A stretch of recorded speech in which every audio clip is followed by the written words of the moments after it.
CLTV.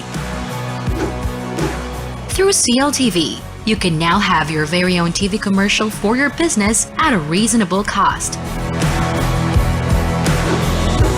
And not only is your business authenticated by a reliable and trusted TV station,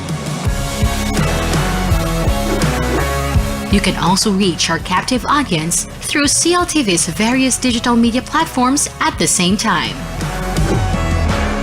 Contact us to avail of these exciting advertising opportunities.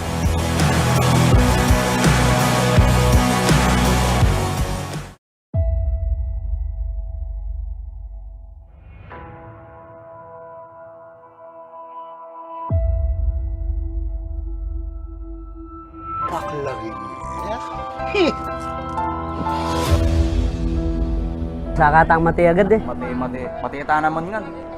Makanda. Photographer ko. Yang ninong tao, ibisurang susulan. Kalakas ka sa bundok! Baka sumali ka! Punta ko kari darang bengin niya. Luto na ka no. Sige ako pa. Tricycle driver mo pa. Bro, paulit na ko sir dito ang gawa ko.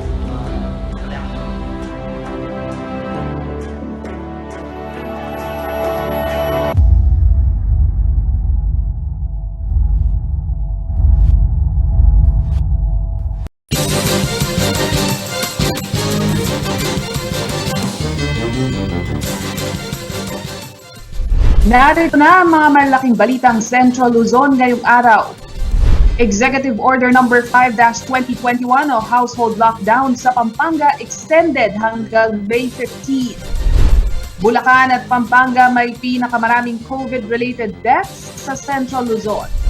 Isang punerarya sa San Fernando aminadong may pila na rin sa kanilang crematorium dahil sa COVID-19 surge. At Chevalier School tuloy ang operasyon matapos ang land lease issue.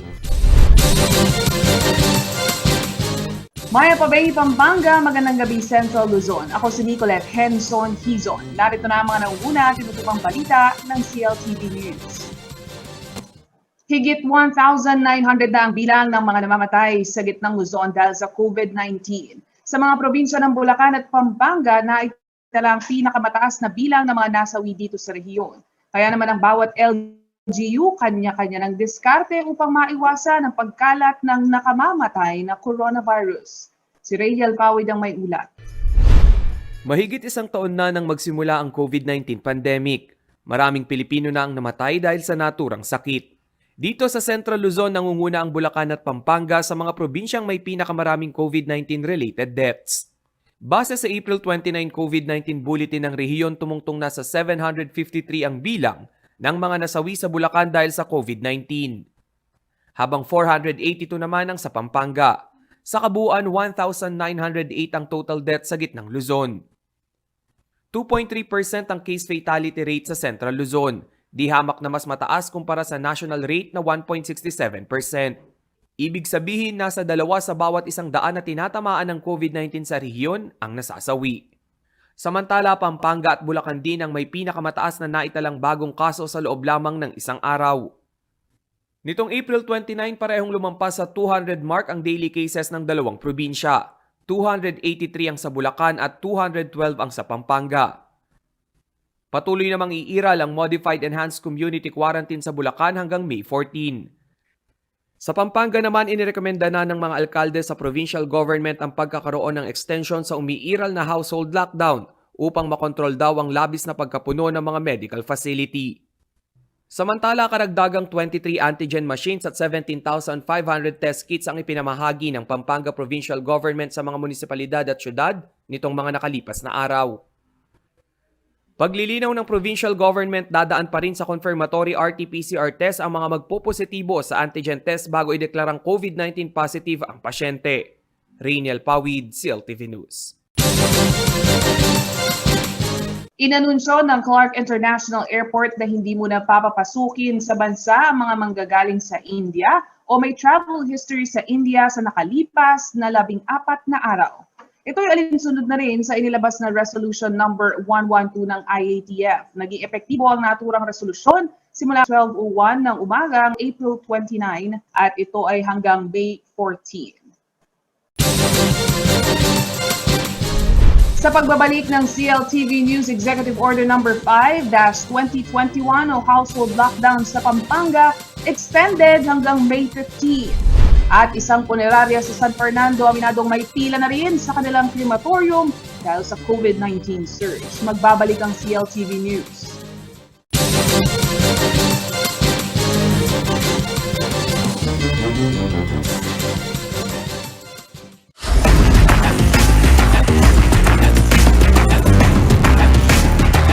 Choose 3, 2, 1. Or what about choose your world? Choose the X1.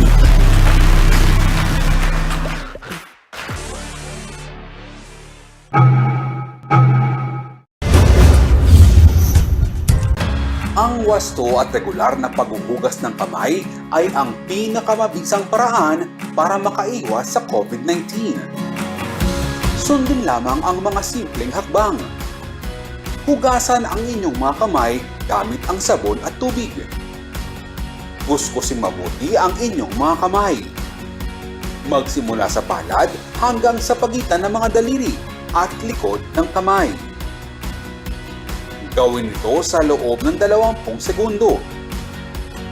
Panlawang mabuti ang inyong mga kamay at patuyuin ito gamit ang malinis na tuwalya. Laging tandaan, ang tubig ay sandata laban sa COVID-19. Ugaliing maghugas ng kamay sa wastong pamamaraan. Ang paalalang ito ay hatid sa inyo ng Prime Water.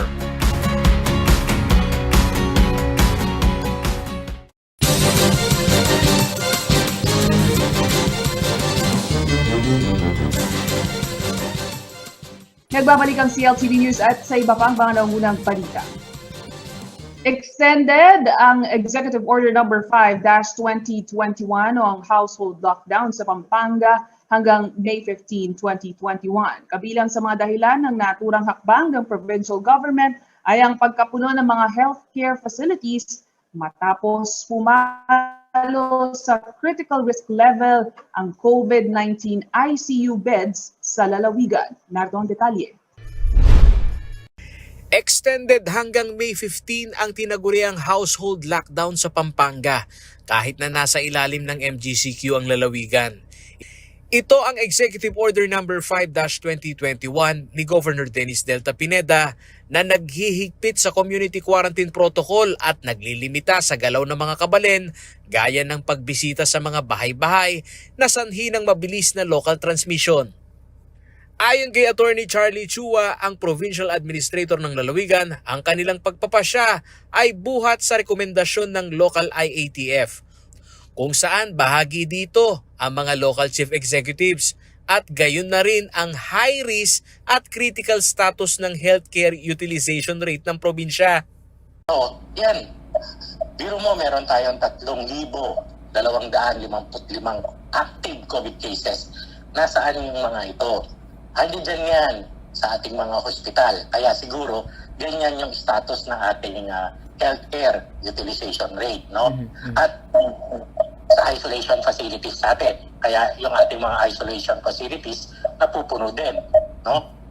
Kasi nandiyan itong ating mga active cases. Kailangan natin pababain to. Dahil kung hindi bababa ito, saan natin sila ilalagay? Sa annex ng extension ng EO number 5, kalakip na naipresenta ang datos ng DOH na as of April 26, 2021, nasa 74.40% ang healthcare utilization rate ng Pampanga. Ibig sabihin, 645 sa 867 na COVID-19 beds nito ang okupado at itinuturing itong nasa high risk level. 87.63% o 85 sa 77 ICU beds para sa COVID-19 ang okupado. Katumbas ito ng critical risk level. 74.50 naman ang occupancy rate ng COVID-19 ward ng probinsya. 333 sa 447 beds dito ang okupado at nasa high risk level na rin ito. 221 naman sa 323 isolation beds ng Pampanga ang okupado rin. Katumbas ito ng 68.73% occupancy rate na nasa moderate risk level. Sa kondisyong ito, sinabi ni Chua, hindi maaaring ikompromiso ang pagluluwag o panunumbalik ng mga dati ng nakasanayan na pangangapit bahay o gathering at dapat ipagpatuloy ang pagpapatupad ng curfew hours sa mas pinaaga na alas 8 ng gabi hanggang alas 5 ng umaga at liquor ban. Paliwanag ni Chua, ang EO number 5 ay hindi mahigpit na lockdown gaya ng MECQ. Hindi naman yung EO number 5 natin, yung iba mali yung interpretasyon, no? Sinasabi may lockdown sa probinsya. Walang lockdown sa probinsya. Pinapayagan natin makapag-operate lahat ng mga establishment allowed under MGCQ, no? O, yung mga establishment na allowed, pwede naman mag-operate yan. O, yung mga trabahador, workers, maging buntis man yan o may comorbidities yan, pagka magtatrabaho ka, allowed ka naman lumabas. Sinabi ni Chua, ang deliberasyon ng extension ng EO ay buhat din sa kahilingan ng mga alkalde sa Pampanga at konsultasyon sa mga business sector. Household lockdown ang ginagamit na termino noon ni Governor Pineda para hikayatin ang mga kabalen na protektahan ang kanilang pamamahay. Kalimitan daw kasi sa mga kaso ng hawaan ay mula sa pagbisita sa bahay-bahay tuwing may salo-salo o okasyon. Huwag muna kayong magtumanggap, sabi nga ni Gob, household lockdown, protektahan nyo yung inyong pamamahay. Huwag kayong tumanggap ng bisita na hindi naman miyembro ng inyong household. Kasi ang nakikita natin dito, yung pag-spread, no, ng virus na to, nanggagaling na dyan, pamilya na yung tinatamaan. Paulo G. Santos, CLTV News. Hindi lamang ang mga hospital at isolation facilities ang overloaded ngayong may COVID-19 surge sa Pampanga. Inamin sa CLTV News team ng isang punerarya na dahil sa laki ng bilang ng mga nasasawi nitong buwan ng Abril, kung minsan sila na ang tumatanggi sa pamilya ng mga naulila ng nasawing COVID-19 patients. Narito ang ulat.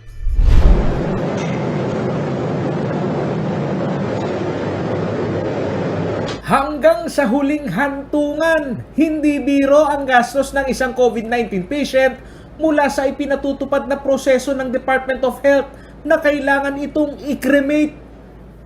Ayon kay Jaime Dungca, ang operations officer ng Good Shepherd Memorial Park, hindi na maibababa ang presyo ng serbisyong ito dahil bago pa pumasok ang pandemya, ang regular rate na 30,000 piso ay naging standard na presyo. Yung pricing namin is hindi po siya nag-iba. COVID or not, 30,000 po siya, and then meron yung discount sa mga senior or PWD.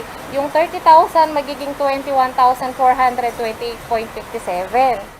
Sa presyuhang ito, kahit na in demand ngayong pandemya ang cremation, kwento ni Jamie, kahit gusto nilang kumita, pumapalag na rin sila kung minsan. Nagkakaroon na raw kasi ng pila ng mga labi ng COVID-19 patient at dahilan nito ay napapasabak ang kanilang pasilidad sa hindi inaasahang laki ng kota na kinakaya ng makina. Dumadating din po kami sa time na gano'n kasi syempre yung machine parang ano din yan baka yung magka-malfunction. So para maiwasan yung gano'n, nagte-turn down.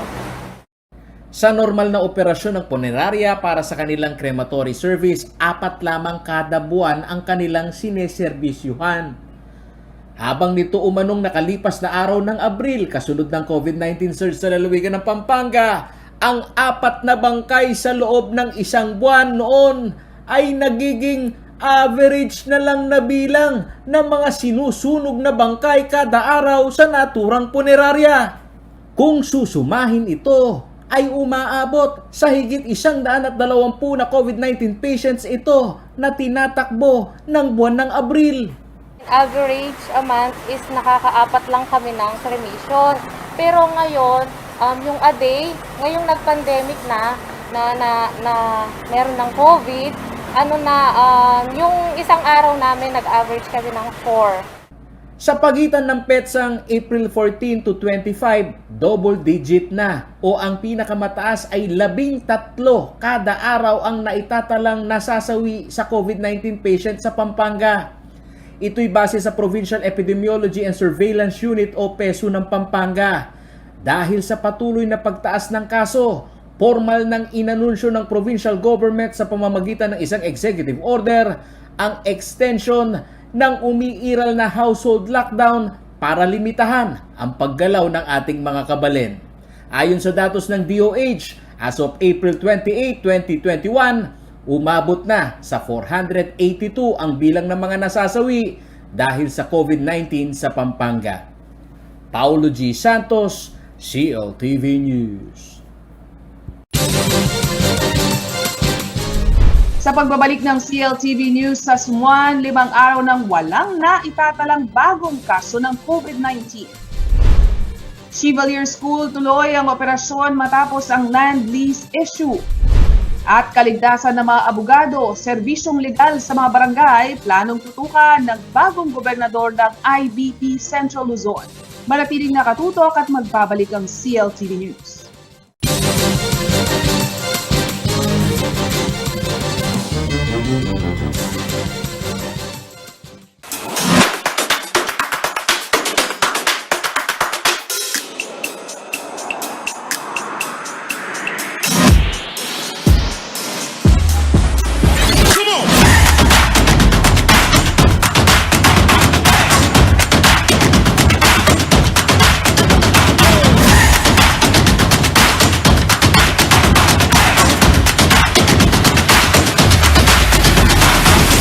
Take that journey now with a Changhe Journey MPV M60. Changhe. Change your drive. Nais naming ipaalala na ang pagtatayo ng bahay sa ilalim o malapit sa linya ng kuryente ay labis na mapanganib. Kapag aksidenteng maputol ang kable ng kuryente, maaari itong makasunog ng mga kabahayan at makamatay. Dahil dikit-dikit ang mga bahay, mabilis nakakalat ang apoy. At kapag tumama ang matinding kalamidad, maaaring matumba ang tore ng kuryente at direktang gumuho ang tore sa bahay ninyo. Ang paalalang ito ay mula po sa NGCP.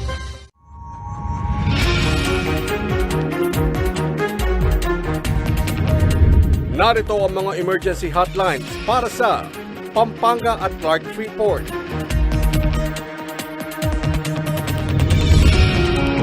Bataan,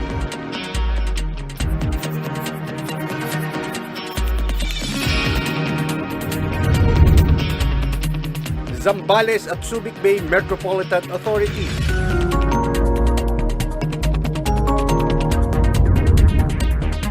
Tarlac,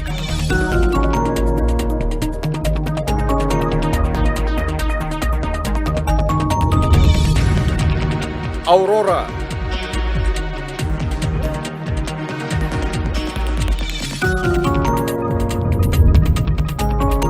Nueva Ecija,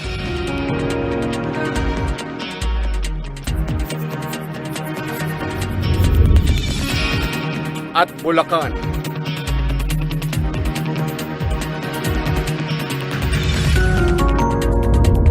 Maging handa upang makaiwas sa sakuna. Maging alerto, alisto.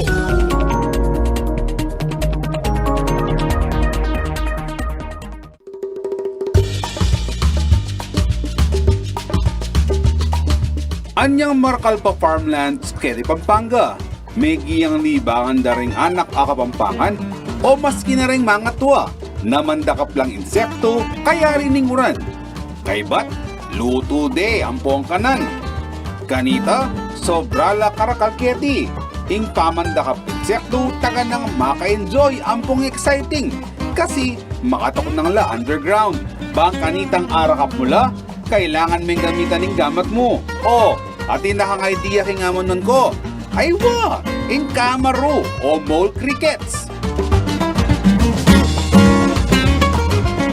Kareng Kapampangan, considered ang delicacy. Dakala, patse kauran, ang pumabasahing gabon. King August, September. Kaya ti Pampanga, ating papingbalay na mag-celebrate Kamuro Festival, ing magalang.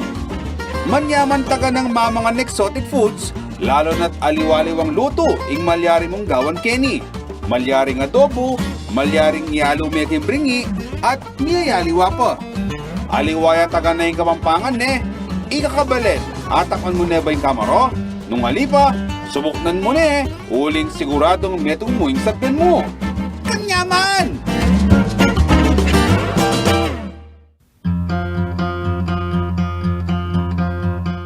Inyang 1892, mitatagyaing matuwang istasyon ng bagon king San Fernando. Magpaganakay ni king kiyakatamong tagumpe at madadumduma panon na ning kiyakatamong kasalesayan. Inyang nga 27 ng Hunyo, 1872, Kenya tinipa ni Dr. Jose Rizal, bang pakikita na lading Kapampangan ay ayabe na king La Liga Filipina.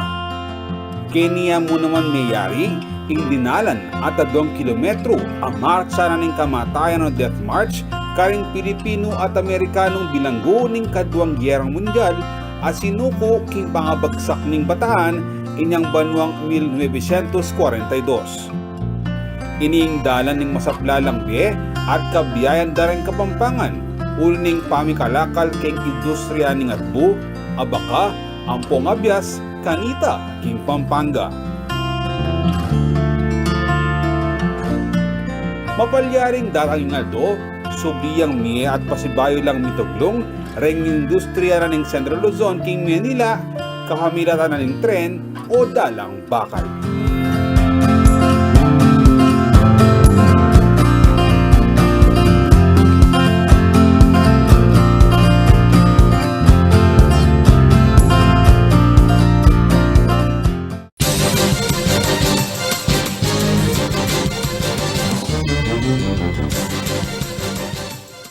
Nagbabalik ang CLTV News at sa iba pang mga naunang balita.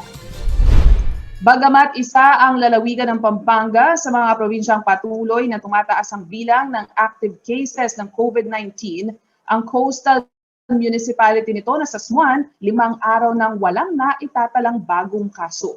Ito rin ang bukod tanging LGU na single digit na lamang ang binabantayang aktibong kaso. Si Rainiel Pawid ang may balita. Sa kabila ng tumataas na kaso ng COVID-19 sa lalawigan ng Pampanga, kapansin-pansin naman ang pagbaba ng kaso sa bayan ng Sasmuan. Sa loob kasi ng 5 magkakasunod na araw ay walang naitalang bagong kaso ng COVID-19 sa naturang coastal town.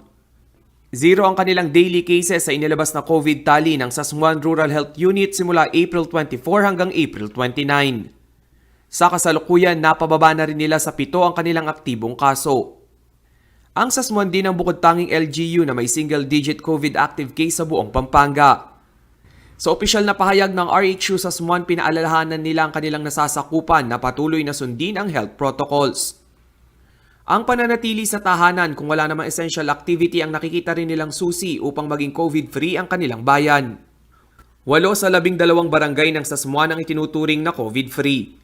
Tanging ang mga barangay ng Malusak, San Pedro, Poblacion at Santo Tomas ang may naitalang kaso ng coronavirus. 122 ang confirmed cases sa bayan, 104 sa bilang ay gumaling na, 11 ang namatay at may 51 ang natukoy bilang persons under monitoring o PUM. Rainiel Pawid, CLTV News. Sa iba pang balita, matapos ang 5 taong pakikibaka sa land lease issue, pinaboran ng Korte at Angeles City Council ang pagpapatuloy ng operasyon Civil Year School. Nagsimula na ring tumanggap ng enrollees ang paaralan para sa school year 2021-2022. Si Rainiel Pawid ang may detalye. We once again bestowed upon us. We also thank you for all the people you have sent.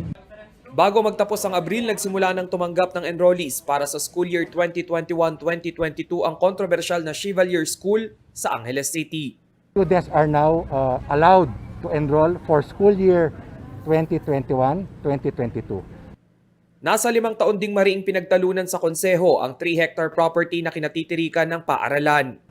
Hindi na kasi ito nakakuha ng bagong land lease contract sa Archdiocese of San Fernando na siyang may-ari ng lote.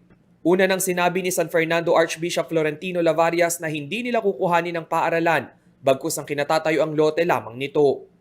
Dagdag pa niya handa silang bayaran ang struktura ng eskwelahan.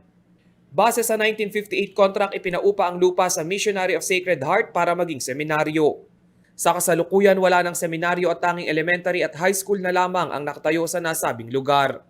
Subalit ngayong taon ay kinatigan ng Angeles City Council ang desisyon ng Regional Trial Court Branch 58 upang magpatuloy ang operasyon ng paaralan. 4 na resolusyon ang naipasa ng City Council na siyang magpapatibay upang maisalba ang paaralan. Kanilang isinaalang-alang ay ang constitutional rights ng mga mag-aaral na maapektuhan sa oras na magtigil operasyon ang Chevalier School. Malaking bagay raw ang pagpapatuloy ng paaralan para sa magandang educational system ng lalawigan. We need the school. Ilan na lang po ang Catholic schools sa ating probinsya ng Pampanga. Ang Chevalier School po has been here in Angeles City for the past 60 years. It has become an institution and as a center of learning. 1976 pa na magsimulang tumanggap ng mga lalaking grade 5 at grade 6 students ang Chevalier School. 1987 nang makumpleto ang elementary curriculum ng paaralan. 1991 nagbukas na rin sila para sa kindergarten at preparatory students. Kalaunay tumanggap na rin sila ng mga babaeng mag-aaral. Sa ngayon, dahil sa naging desisyon ng Korte at City Council na isalba ang pag-aaral ng 1,300 na estudyante at 89 na empleyado ng paaralan. Rainiel Pawid, CLTV News. Kabilang umano sa mga planong tutukan ng bagong halal na gobernador ng Integrated Bar of the Philippines, Central Luzon, ang pagtitiyak ng kaligtasan ng mga nasa legal profession at maging ang pagbibigay serbisyong legal sa barangay level. Simula kasi Hunyo ng taong 2016, umabot na sa mahigit 50 west, piskal at abogado sa buong bansa ang napaslang. Si Paolo G. Santos ang may ulat. Naniniwala ang bagong halal na governor ng Integrated Bar of the Philippines Central Luzon na si Attorney Paul Maglalang na doble hamon ang kinahaharap ng mga abogado sa panahon ngayon. Liban kasi sa banta ng COVID-19 pandemic, may banta rin para sa kaligtasan ng mga tagapagtaguyod ng batas. Lalong-lalo na sa mga abogado rin. Minsan napapahamak din yung mga abogado. Marami na rin na nadidisgrasya. Kung hindi man sa sakit, may mga nananadya na dumisgrasya sa mga abogado. Batay sa tala ng National Union of People's Lawyer o NUPL, hindi bababa sa 57 judge, prosecutor at lawyer ang pinatay sa ilalim ng Administrasyong Duterte mula June 2016 hanggang January 2021. Samantala, bilang institusyon na katuwang ng hudikatura, isa sa pangunahing programa na tututukan umano ngayon ni Maglalang ay ang magkaroon ng libreng akses sa mga abogado ng IBP sa mga barangay. Lalo na ngayong panahon ng pandemya, napahirapan ang paglabas. Access to the courts, access to justice ng mga tao, lalong-lalo na yung mga mahirap, ay maagapan yon na kahit na ngayon, lalo na ngayong pandemya, no? Ang hirap bumiyahe, ang hirap lumabas. So, kailangan yung access nila, madali rin. Siguro, halimbawa, sa mga barangay man lang, makapaglagay tayo ng mga communication devices. Higit sa oportunidad na magkaroon ng mataas na kamalayan ang mga mamamayan sa batas, magagabayan din umano ang mga nasa lokal na pamahalaan gaya ng barangay na maging sensitibo sa pagpapairal ng batas ngayong panahon ng pandemya. Samantala, nagpasalamat naman si Maglalang sa kanyang mga kabalin na abogado na suportado at naniniwala sa kanyang lideratura. Nakalasalamat naman po nung matulala po king kanakong pangapili bilang gobernador at gawan ko po ing agyo po para iya po may pakarine ing balenta mong Kapampangan. Gawakuan po yung dapat agyo po at italakad tayo po yung bandera na ng Kapampangan ng IBP National. Paolo G. Santos, CLTV News. At yan ang mga balitang nakakalap ng CLTV News. Para sa karagdagan pang detalye, maaari niyong i-follow ang aming social media pages at CLTV36Official, at CLTV36News, at CLTV36. Kung nais nyo balikan ang mga programa ng CLTV, maaari niyong bisitahin ang aming YouTube channel at CLTV36Official. At ang aming website, www.cltv36.tv.